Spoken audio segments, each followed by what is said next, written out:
Hi అండి.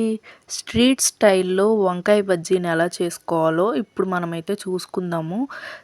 అస్సలే వర్షాలు పడుతున్నాయి గదా! సాయంత్రానికి ఇలా బజ్జీలాగా ఏదో ఒకటి చేసుకొని తింటే సూపర్‌గా ఉంటది గదా! అలా అయితే ప్రాసెస్ చూద్దాం రండి. ఇప్పుడు ఫస్ట్ అయితే పిండి కలిపేసుకుందాం మనము. నేనైతే కప్పు శనగపిండి తీసుకున్నాను. అండ్ 2 స్పూన్స్ బియ్యపిండి తీసుకున్నాను. ఆ బియ్యపిండి ఎందుకంటే కొంచెం క్రిస్పీగా, నీట్‌గా వస్తాయి. మరీ మెత్తగా లేకుండా.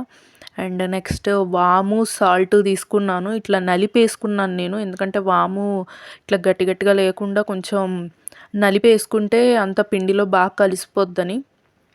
అండ్ నెక్స్ట్ కలర్ కోసం పసుపేసుకున్నాను నేను. ఇప్పుడు కొంచెం కొంచెం వాటర్ కలుపుకుంటూ బజ్జీ పిండిలాగా అంటే వంకాయ మునిగేలాగా అంటే కొంచెం గట్టిగా కలుపుకోండి పిండిని. ఇట్లా వాటర్ కలుపుకుంటూ ఇట్లా గట్టిగా కలుపుకుంటూ ఉండండి. వంకాయ బజ్జీ చాలా బాగుంటుందండి. ఇట్లా పిండినైతే కొంచెం మెత్తగా, మరీ లూజ్‌గా కాదు, మరీ టైట్‌గా కాదు, కొంచెం ఇలాగా నేను చూపిస్తున్న కంటెంట్‌లో కలుపుకోండి. అండ్ నెక్స్ట్ నేనైతే 3 వంకాయలు తీసుకున్నాను, పెద్ద వంకాయలు. ఇట్లా మరీ కింద వరకు ఘాటు పెట్టకుండా జస్ట్ మధ్యలోనే ఘాటు పెట్టి వాటర్‌లో వేసేసుకోండి, ఉప్పు వాటర్‌లో.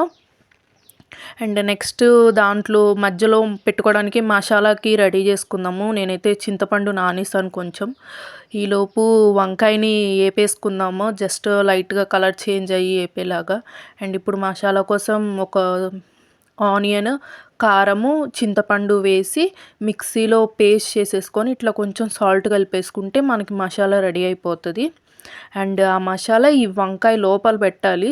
కొంచెం ఈ వంకాయ ఆరాక ఇట్లా మసాలాని ఇట్లా వంకాయలో పెట్టుకోవాలి మనము. కారము, పులుపు అదంతా చాలా బాగుంటుంది అట్లా వంకాయలో పెట్టుకుంటే. అండ్ ఇప్పుడు మనం కలిపి పెట్టుకున్న పిండిలో కలిపి ఇట్లా బజ్జీలాగే వేసేసుకోవాలి. సిమ్లోనే వేపుకొని తీసుకోవాలి ఇట్లా. అండ్ నెక్స్ట్ ఇట్లా మనకి మధ్యలో కట్ చేసేసుకొని ఆనియన్స్ పెట్టుకోవాలి మధ్యలో. ఫుల్లుగా ఆనియన్స్ పెట్టేసుకుంటే టేస్ట్ చాలా బాగుంటుంది. And next salt జల్లేసుకుందాము.